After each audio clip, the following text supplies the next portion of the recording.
Apéro. Oh, On est où? On est où? qu'est-ce que c'est que ce setup? On est au bureau.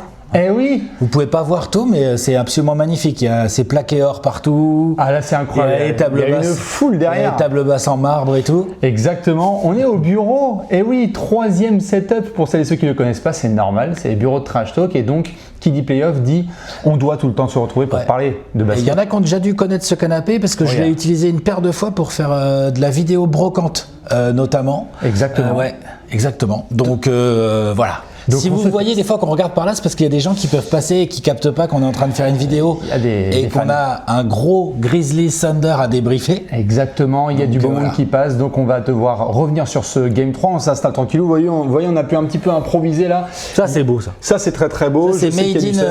Ah c'est la commu ça. Made in un gars de la communauté, c'est en bois, c'est massif, Bien sûr. magnifique. C'est les fameux châteaux Trash Talker. Est-ce que c'est aussi beau que ça? Je sais pas. Non, ça t'inquiète. Ça joue pas les playoffs, on n'est pas pour là pour voir les Suns. Ah non. Évidemment, on va revenir sur ce Game 3 qui a été explosif entre OKC et Memphis. On a toujours des petites notes avec Alex, on a quand même un canapé parce que où qu'on soit, il y a toujours un canapé avec Billy et Alex. Obligatoire. Merci évidemment à Léonce à la prod de prendre tout ça et de nous le mettre à dispo sur YouTube. On avait pas mal de gens qui nous demandaient, bon, est-ce que vous avez fait plusieurs séries là, débrief au bout de 2 matchs? Est-ce que ça a vraiment un intérêt de faire au bout de 2 matchs à OKC un débrief? Nous, on avait estimé que c'était pas encore forcément très pertinent. Là, effectivement, après ce match 3, il y a 2-3 choses à dire. Je te confirme, c'est un des matchs les plus intenses depuis le début de ces playoffs, très intense. Les Grizzlies ont vraiment mis ce qu'il faut.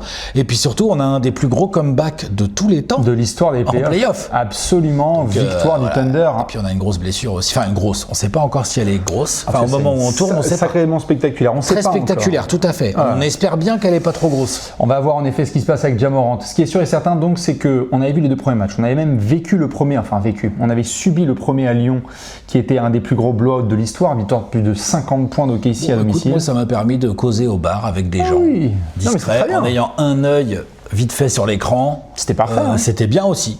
Voilà. On s'était régalé. Il y a même eu du Jay Huff qui était venu dans le garbage time pour se régaler.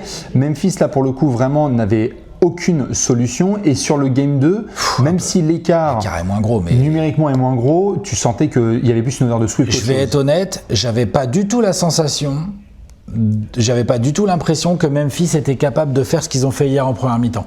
Après 2 matchs. Ah oui. Ah non. Ce côté étouffant, plein de tirs qui rentrent et de mettre le Thunder derrière eux à. Il y a combien? Il y a 29. Il y a 29. Il y a plus de. Quand Ja se blesse, il y a 29. Autour de la blessure de Ja, il y a 24-29. Voilà, c'est ça. Et à la mi-temps, il y a encore 26.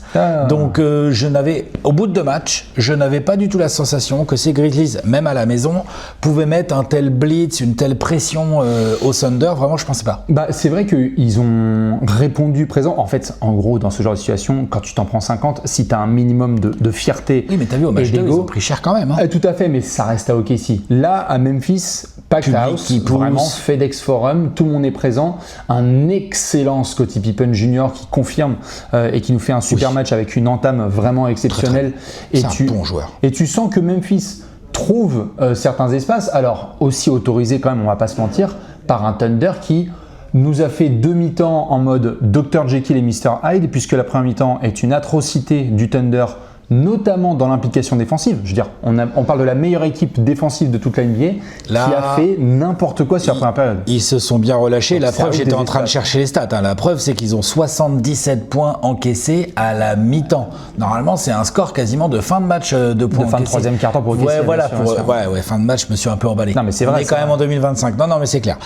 Mais voilà, j'étais en train de chercher, de vérifier. Donc effectivement, c'était pas du tout une bonne mi-temps défensive de la part du Thunder. Mais ce qui est intéressant, c'est que c'est aussi les Grizzlies qui les ont poussés là-dedans. C'est-à-dire que les Grizzlies ont extrêmement bien attaqué, avec un ballon qui a bien circulé, des tirs pour certains joueurs qui sont beaucoup plus tombés dedans que sur les premiers matchs. Pour Santi, pour Conchar aussi. Pour Pippen Jr. notamment aussi. Desmond Bane, il n'a toujours pas commencé sa série, on a l'impression, donc ça c'est un peu compliqué. D'ailleurs, ça s'est vu en deuxième mi-temps quand il n'y avait plus de Ja. On aurait bien aimé voir un petit Desmond Bane qui prenne un peu les choses en main et qui aide les Grizzlies à éviter justement ce comeback qui est, il a essayé, qui est meurtrier. Il a essayé, mais il n'a pas réussi du tout. Il a essayé, mais les tirs n'ont pas réussi. Mais au moins, il a essayé de prendre ses responsabilités. Mais c'est vrai que sur la première période, puisque évidemment, on va mettre un focus sur l'action de fin de première période qui est quand même la blessure de Ja.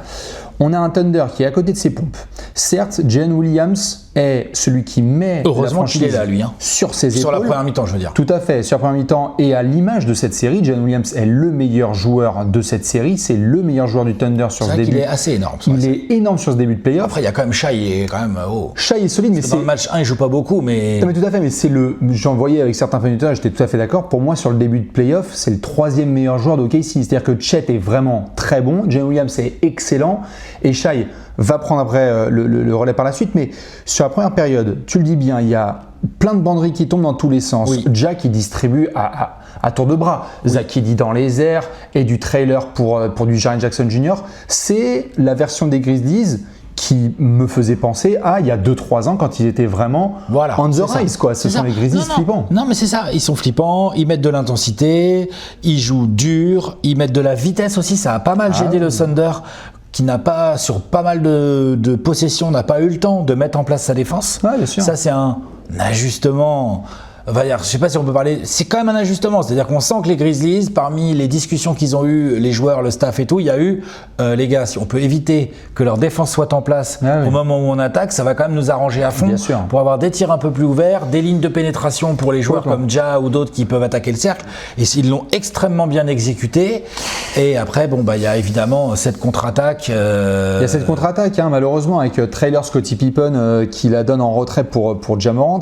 Ja Morant qui s'en c'est un 2 contre 1. Ja Morant prend appel 2 pieds. On sent que ça va être un highlight comme il a l'habitude de nous proposer. Et on a cette action avec Lugensdort. Et on a vu plein de choses évidemment qui ont été dites sur les réseaux en réaction, parce qu'on est en playoff, on vient de faire un apéro Rockets Warriors où il y avait là aussi des actions très physiques et on se demandait dans quel camp se situer. Toi, quand tu as vu cette action et notamment un petit peu le ralenti, avec tout ce qui se passe autour de Lugensdort, c'est quoi les choses qui te reviennent le plus en tête? Parce qu'on voit bien que Lugensdort glisse, mais c'est après la glissade que j'ai vu un petit peu de tout en termes de réaction, c'est-à-dire il aurait dû pour certains se pousser, compliqué. Se pousser, il est en train de glisser. Il est en train de glisser. C'est impossible ça. C'est trop dur. Non, je crois pas. En toute sincérité, je ne pense pas du tout que Lugensdort veuille faire ça volontairement. Oh. Je pense que quand tu glisses, tu essayes de te rééquilibrer, les bras partent un peu n'importe comment, ça a été très mal géré de la part de Lugensdort, mais je suis pas sûr que ça soit si simple de faire mieux ou autrement. Donc ce qui est malheureux, c'est que ça touche un mec en l'air, et on le sait parce qu'en plus on en a parlé il y a pas longtemps dans une vidéo, c'est-à-dire que Jimmy Butler c'est pareil, je pense pas qu'Amen Thompson c'est pas pareil, c'est pas la même situation. Il y en a un, c'est une lutte au rebond, il se prend le pied, l'autre il est déséquilibré, il repart vers l'avant. Au début, je pense que dans la première intention de Lugensdort, c'est d'essayer de se positionner rapidement pour un éventuel passage en force. Je pense pas qu'il veuille aller contester déjà dans les airs, si tu veux. Tu vois. Non, bien sûr. Par contre, se positionner, sauf qu'il glisse, il est plus positionné, il se retrouve à toucher le gars en l'air. Et c'est une catastrophe parce que Ja tombe de tout son poids vers l'avant. Il ne peut pas se récupérer bien sur les mains, donc c'est la hanche qui prend... Oui, puis même les mains, ça doit faire mal vu la hauteur à laquelle il est. C'est-à-dire que l'autre, il est sur Pluton quand même. Donc attention. Mais je pense pas du tout que ce soit volontaire de la part de Lugensdort, malgré le fait que, bien évidemment, c'est un mec qui joue dur, il s'est basé là-dessus, il fait partie de ces défenseurs qui jouent très physique, qui n'hésitent pas, qui sont borderline, qui va chercher les attaquants avec ses moyens, c'est-à-dire que Lugensdort, c'est un sacré bestiau, c'est 1m93-15 pour 100 kilos, 100 kilos, il n'y a pas de bourrelet, je vous le dis direct. Donc malheureusement, il n'y a que à être triste pour Ja et pour les Grizzlies, on va y venir derrière. Le truc qui m'a un peu saoulé, t'en as parlé sur Twitter, du coup j'ai mis les mains comme ça, parce que moi ça m'a saoulé, parce qu'on est comme ça, nous c'est l'époque qui veut ça, mais c'est la façon dont on voit les choses maintenant, c'est-à-dire qu'à l'époque, dans les années 80 ou 90, les bad boys... ils mettent les mecs par terre et puis après ils vont tranquillou, ils vont rigoler entre poteaux. Là, j'ai pas trop aimé le fait que Lugensdort, ils viennent même pas une demi-seconde voir comment ça va, Ja et tout. Non pas que c'est pas à lui de le relever, il est pas staff médical. Mais c'est pas si simple que ça parce que parfois t'as les coéquipiers qui arrivent et tout. Et finalement, rester à l'écart, c'est peut-être pas si mal, mais là il a vraiment même pas un regard, rien du tout. C'est juste le geste. Est-ce que c'est parce qu'il vient de se rendre compte que c'est la merde et que le mec est peut-être blessé? Est-ce qu'il en a vraiment rien à battre? Honnêtement, vous savez à quel point j'adore Lugensdort. J'avoue, j'ai pas kiffé le body language. J'ai pas kiffé le body language de Lugensdort juste derrière. C'était un peu genre Ok, action suivante. Bah, c'est Tu ça, vois justement, t'en parles. Moi, j'ai tweeté dessus ce midi j'avoue, pour ceux qui j'ai ont pas vu un peu. J'ai pu en parler sur les réseaux. Moi, il y a plusieurs choses. Luguensdort, faut comprendre que c'est un garçon, il y en a eu dans l'histoire de la NBA, on en a vu plein, on a même dit que c'était bénéfique pour bien des équipes qui sont championnes, des mecs qui surfent un peu sur la limite. Il faut toujours avoir quelqu'un qui ait cet ingrédient-là pour aller jusqu'au bout. On a vu des gars à la Draymond Green, à la Bruce Bowen, à la Shane Battier. Meta World Peace. Et Draymond Green et compagnie. Et donc du coup, il faut comprendre déjà de base que Luguensdort est quelqu'un qui a fait son chemin en NBA et qui fait une carrière sans avoir le talent que d'autres ont, mais parce qu'il a une détermination et aussi qu'il a trouvé un aspect comme Dillon Brooks où il peut surfer sur ces lieux-là. Et qu'il a des attributs physiques aussi qui lui permettent d'assumer tout un tas de types de défense. Qui lui permettent de. Et donc du coup, ce n'est pas parce que quelqu'un est comme ça que du coup, n'importe quelle de ses intentions dans la vie est de vouloir détruire l'intégrité physique d'autrui. Là, moi, je trouve que, en fait, cette action, ça m'a fait penser à s'il y avait eu un autre joueur qui est un nice guy, genre Al Horford, qui glisse et qui percute Ja Morant. Enfin, on n'aurait pas rien dit, c'est pas vrai, mais à aucun moment on aurait douté du côté involontaire. Exactement. Donc c'est ça que moi je voulais mettre en avant, c'est que je pense que Luguensdort, de par son passé, son historique, du coup, il y en a plein qui disent au secours, il l'a fait entièrement. Ce qui est sûr, c'est qu'il est dans l'action qui blesse Ja Morant. C'est pas ce que montrent les images, je trouve. C'est pas ce que montrent les images, mais pareil, je l'ai dit, Al Horford, s'il y a une action comme ça, la première chose qu'il va faire, c'est se pencher sur le joueur, même si en effet, comme tu le dis, les adversaires vont dire touche pas à mon pote, nanana. C'est sûr. Mais moi, j'en reviens à cette histoire de Porzingis qui s'est fait ouvrir le crâne par Goga Bitadze, et Goga Bitadze, il l'a pas fait exprès, c'est sur un rebond. Et en fait, quand tu vois Bitadze qui tout de suite se penche vers Porzingis et dit frérot, ça va, tout de suite, ça calme en fait les choses. Parce que ça veut dire que le mec, malgré le geste, on sait tout de suite que c'est involontaire. Mais Luguensdort, il n'a pas fait ça. Et je trouve ça dommage. C'est très dommage. Parce que juste pour finir, et je trouve qu'il y a un truc dont on parle pas assez, c'est que les joueurs NBA, c'est ce qui fait aussi que certains sont détestés, c'est qu'il y a un code entre eux. Les joueurs NBA savent que c'est aussi c'est des revenus énormes, ce sont des contrats astronomiques, c'est leur revenu, hein, c'est leur moyen de vivre. C'est leur corps. C'est leur corps, exactement. Et donc, il y a un code non écrit, mais acté entre les joueurs d'NBA que, attention, il ne faut pas non plus venir à dézinguer les autres ou alors montrer une forme de doute sur le fait que c'était volontaire ou involontaire, parce que sinon, là tu es hors piste. Ça existe depuis très longtemps. C'est d'ailleurs pour ça que les Bad Boys, les Pistons à l'époque étaient détestés par quasiment toute la ligue. Parce que, effectivement, voilà, attention, on est dans d'autres délires. Hein. Là, c'était des cordes à linge. Quand tu attaques le cercle, tu te faisais. Les règles le permettaient. Les règles le permettaient. Disons que les mecs se faisaient siffler, mais c'était même pas des flagrantes, on va dire. Parce que je crois qu'il prend même pas flagrante en soi, Luguensdort hier soir. Ça aussi, c'est un si l'arbitre estime que c'est involontaire, moi je peux comprendre qu'ils mettent pas flagrante. Moi je mettrais quand même. D'accord, mais dans ce cas-là, elle veut plus rien dire la flagrante si c'est pas volontaire. Désolé, mais non, moi en fait c'est plus genre la flagrante pour moi doit rester quelque chose. Ok, on peut mettre ça dans le unnecessary contact là et tout, mais quand même pour moi la flagrante doit rester quelque chose où l'arbitre sanctionne une intention. Alors, on n'a pas le choix, tu sais, quand il y a les chocs à la tête et on n'est pas sûr, il faut 8 ralentis pour savoir si le mec il essayait vraiment de jouer le contre, est-ce que son coude a vraiment niqué la tête du gars un peu volontairement ou est-ce qu'il essayait de jouer le contre, il a été trop court.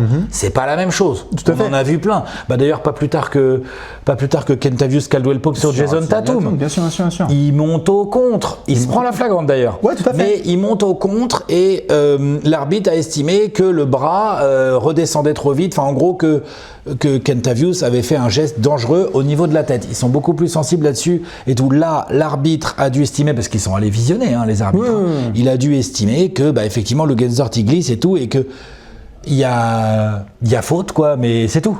Tout à fait. Je dis pas que la faute de Luguensdort est une flagrante. Je dis que en effet, dans tout ce rayon qui a été agrandi beaucoup ces dernières années, qui parfois frustre des gens, comme tu dis. Mais là, tu veux automatiquement foutre une flagrante sur jour d'action ? Je dirais pas que je mettrais. Parce que c'est pas si simple en fait. Tout à fait. Je dirais pas que c'est automatique, mais tu sais, comme quand tu le dis très bien là par rapport au choc à la tête, il y a aussi les joueurs qui empêchent la zone d'atterrissage sur des jump shots. Ouais. Où il y a des chevilles qui ça prend pas des flagrantes forcément. Il y a parfois des flagrantes. Non, parfois, mais pas toujours. Pas toujours. L'arbitre doit évaluer le côté exprès, pas exprès, dans son élan, pas dans son élan. Et en fait, moi, ce qui m'a embêté là avec cette action… Tout le monde n'est pas Bruce Bowen, quoi. Tout à fait. Et moi, en fait, ce qui m'a embêté avec cette action, c'est que j'avoue qu'après, il y a eu du coup un décalage, et je comprends les fans qui peuvent être frustrés de se dire « Attends, sur ce genre de situation où il y a un garçon qui devient blessé, non pas par la faute de Luguensdorf, mais juste pour acter les choses, que ce type d'action est trop spectaculaire et dangereux pour que ce soit une faute normale. Après, ça n'a pas changé la physionomie du match. Moi, je comprends s'il a mis une faute personnelle. Je trouve juste que dans ces cas-là... Ça n'a pas changé la physionomie du match. Qu'est-ce qui n'a pas changé ? Le fait qu'il y ait aussi flagrante ou pas flagrante. Ah oui, pardon, ok. Parce que sinon, ça a bien changé. Sinon, ça a changé évidemment la physionomie du match.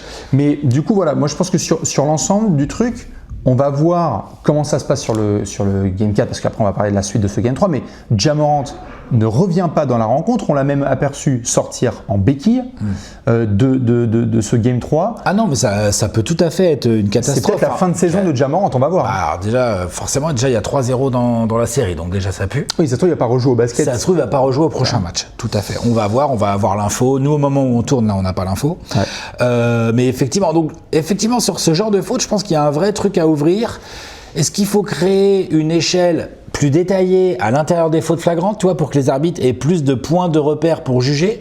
Je trouve que malheureusement, aujourd'hui encore, on s'en remet un tout petit peu trop et c'est comme ça, hein, mais à la discrétion, comme on dit, de l'arbitre.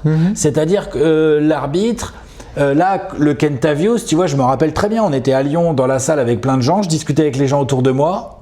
En dehors de toute considération de je suis fan de Boston ou du Magic ou quoi, tu discutes avec des gens, il y en avait qui étaient clairement, si c'est une flagrante et tout, il y en avait à côté qui étaient là, désolé, regarde, ça se voit bien là, ils montent au contre. Alors oui, c'est malheureux, il y a les corps qui se touchent et tout, mais ils montent au contre. Si tu commences à mettre trop de flagrantes là-dessus, c'était ça l'argument. Hein. Les mecs, c'est quoi ? Ils montent pas au contre sur les mecs lancés, ils laissent mettre son lay-up. Non mais je parle du catatoum. Hein. Ouais, c'est pour ça que je trouve ça bien qu'ils aient créé deux types de flagrantes. C'est que tu as des flagrantes une où là, du coup c'est ok, flagrante 1 mais la flagrante c'est quand même 2 lancers, tu gardes la balle, c'est comme une vraie sanction pour un mec qui est monté au contre, potentiellement, qui voulait pas forcément faire mal. Pauvre Lucette, tu vois. À l'époque, Ja, quand il se tombe sur Anthony Davis, à l'époque contre les Lakers, c'était en 2022 je sais plus, 2022 je crois. 22, 23, ouais. 23. On avait dit oui, mais c'est une action dangereuse de venir se mettre devant pour provoquer le passage en force quand un mec arrive lancé. Je l'entends, je suis même plutôt d'accord. Juste par contre, ce mec-là qui fait ça comme geste défensif, c'est le geste défensif qu'à mon avis, Luguensdorf a voulu tenter, mais il a glissé, il est tombé vers l'avant, il a levé les bras. Certains doutent d'ailleurs. Certains en doutent, mais là vraiment, je pense que là pour le coup, je pense pas. Moi je pense qu'il a voulu. Enfin bref. Mais de toute façon, ça aurait pu être dangereux. Il est là le vrai problème. C'est que même s'il avait réussi son geste, c'est quoi ? C'est Ja-Morant, il se prend les pieds dans les épaules de Luguensdorf et il peut tomber en avant, comme ça lui était arrivé face à Anthony Davis à l'époque. Donc ces gros leapers là, les mecs qui sautent très haut, très explosifs, très vite. On va pas les empêcher non plus de faire ce genre d'action. Non, mais par contre, Ja-Morant, il en parle. Et c'est ça qui d'ailleurs, c'est marrant, a fait argumenter certains et débattre certains, c'est que... Il en parle, c'est-à-dire il y a eu plusieurs personnes qui, du coup, comme je t'ai dit, c'est parti dans tous les sens. Donc il y en avait sur Luguensdorf, mais il y en avait aussi sur Ja-Morant. J'ai lu des... oui, mais en même temps, Ja-Morant, quelle idée de vouloir sauter par-dessus un être humain. Ah, il y en a qui disent ça ? Oui, c'est son. Alors, non, c'est son jeu, c'est comme ça. Surtout, il a un avantage physique. Il a un avantage physique énorme. Athlétique. Donc il faut qu'il en profite justement. C'est quoi ? C'est Giannis, il a plus le droit de pousser alors ? Tout à fait. Je pense que ce qui a titillé certains, c'est parce qu'en fait, il y a il y a eu des propos précédents de un peu moins tenter des actions ultra spectaculaires comme ça et contourner. Bon, le fait est que Ja-Morant peut sauter par-dessus des gens, donc bien lui en a pris de vouloir faire ça à plusieurs occasions parce que derrière, c'est 2 points, c'est la faute, c'est le public qui gueule, c'est des highlights, c'est tout le public et tout le groupe qui est derrière lui. Moi, je trouve que c'est on appelle ça en anglais vraiment un freak accident. C'est vraiment a été au mauvais endroit au mauvais moment. Malheureusement, c'est Lou Dort qui se retrouve là. Je pense qu'on n'en ferait pas tout autant une pièce si c'était Jalen Williams. Ouais, tout à fait, je suis d'accord. Je suis d'accord.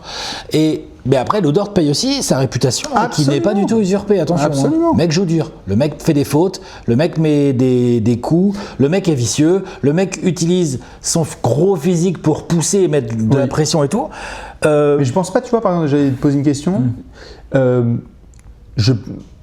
Est-ce que tu penses qu'il va être hué au Game 4 à Memphis ? Parce que quand tu es hué, c'est que généralement, c'est généralement quand des fans disent du coup on est contre lui. Moi j'ai été assez agréablement surpris qu'il n'y ait pas de fan de Memphis qui, dès qu'il a le ballon en deuxième mi-temps, le hue parce qu'il pense que c'est de sa faute, tu vois.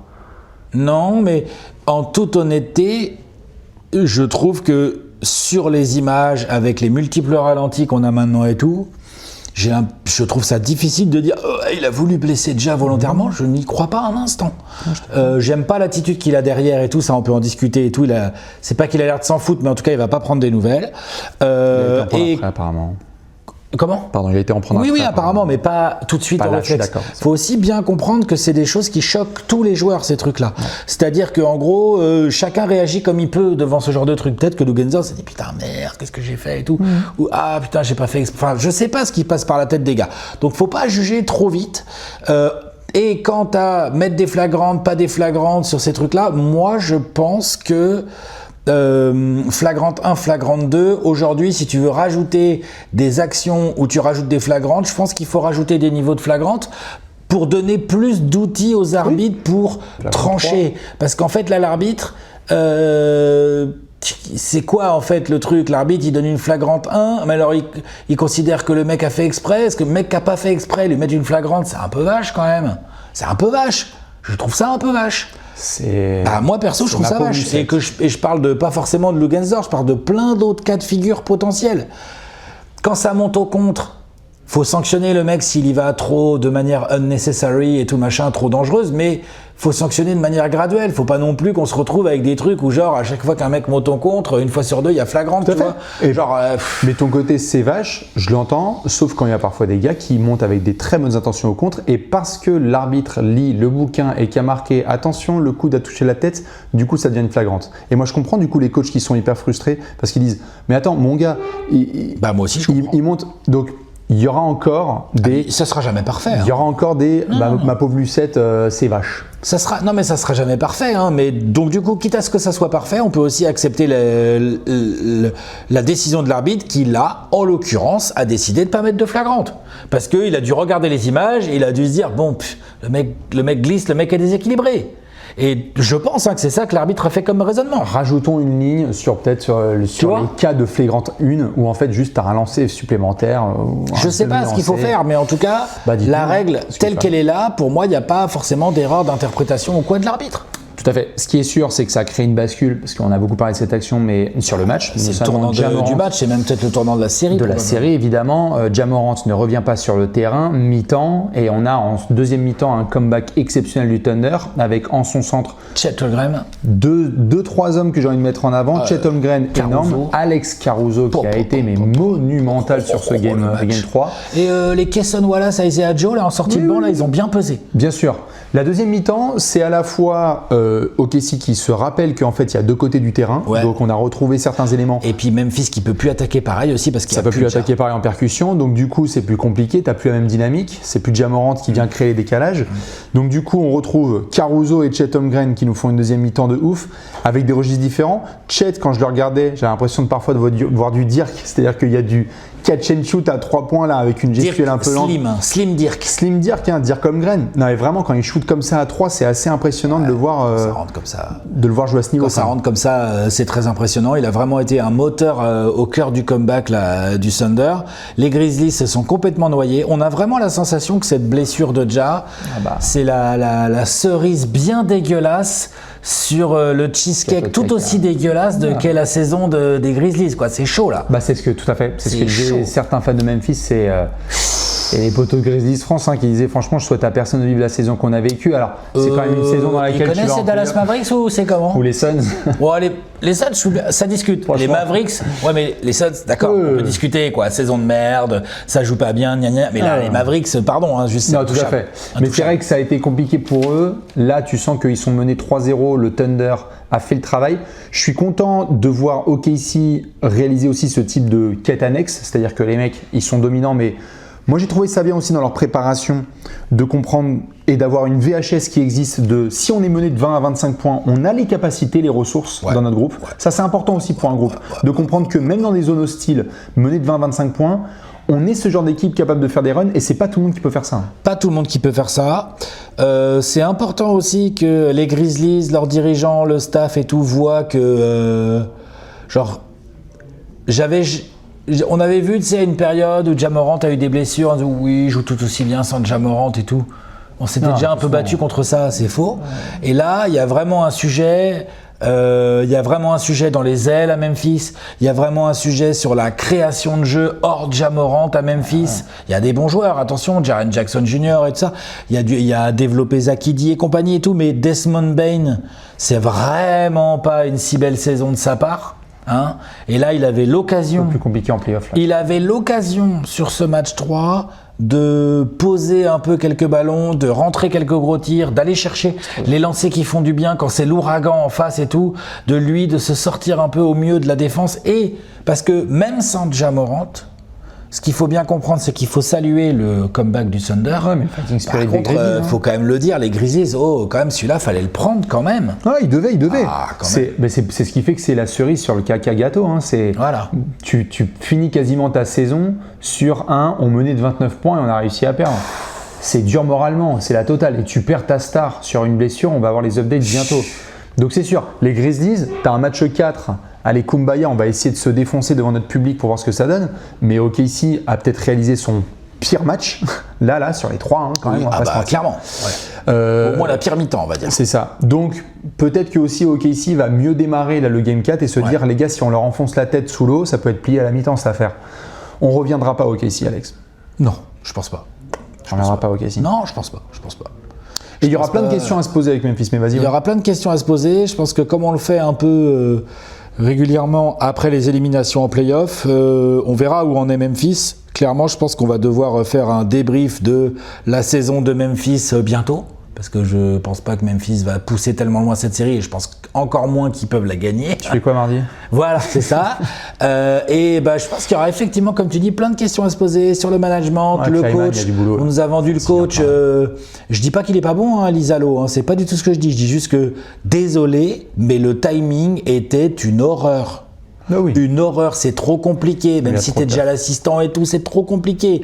Donc là, il y a vraiment beaucoup de choses à remettre en question côté Memphis, en espérant surtout que Ja Morant, ça soit pas trop grave, quoi. Que Ja aille bien, exactement. On verra quelles vont être les décisions qui vont être prises, parce que si je dis pas de bêtises, je crois que certains garçons comme Jaren Jackson Jr. sont éligibles à des extensions cet été. Est-ce qu'il va avoir ce type d'extension ? Est-ce que les personnes qui donnent les extensions seront encore là ? Ça fait partie un peu des grosses interrogations, mais... Voilà pour cette série un petit peu Thunder Grizzlies, si tu avais d'autres éléments au cas où pas. On est bien. Nos fans des Knicks, nos fans des Pistons, nos fans des Clippers, les fans des Nuggets. Bon, il en reste ? Oui, il en reste. Même après le... Bon, pardon. Mais oui, là, c'était des Game 3. C'était des Game 3. Franchement, c'était très beau. Ouais, énorme ambiance à Détroit. On n'en fait pas une vidéo dédiée, mais on peut en parler un peu là. Parce qu'on va attendre le prochain et puis on fera du débrief au fur et à mesure, vous inquiétez pas. Exactement. Donc, merci à Nico Batum pour le Game 3. Bravo, évidemment, au gros Nico Batum qui a régalé. Et bien évidemment, bravo aussi à Jalen Brunson, Clutch Player of the Year, qui a répondu bien présent. Ouais, et puis à Karl Anthony Towns qui a été agressif en début de match. Il a regardé l'apéro, lui. Tout à fait. Il a regardé, lui. Il regarde tous les apéros. Ce qui est sûr et certain, c'est que nous, demain, on va se retrouver à Marseille ce samedi au Palais du Pharo. On va se régaler, notamment voir si Ja Morant sera là. Et on aura un Cavs Hits tout à fait intéressant à Miami avec le Game 3. On va voir s'il y a une réaction de Tyler Hero et compagnie. Bah, on espère, ils n'ont pas trop le choix non plus. Hein. Il faut, hein, peut-être qu'on aura un plus 29 et retour des Cavs. Vache. Ça serait pas mal. Et nous, on se retrouve bientôt, évidemment, pour d'autres petits débriefs. Alex, on se fait un check comme dans les autres lieux. Allez, des bisous. Ciao.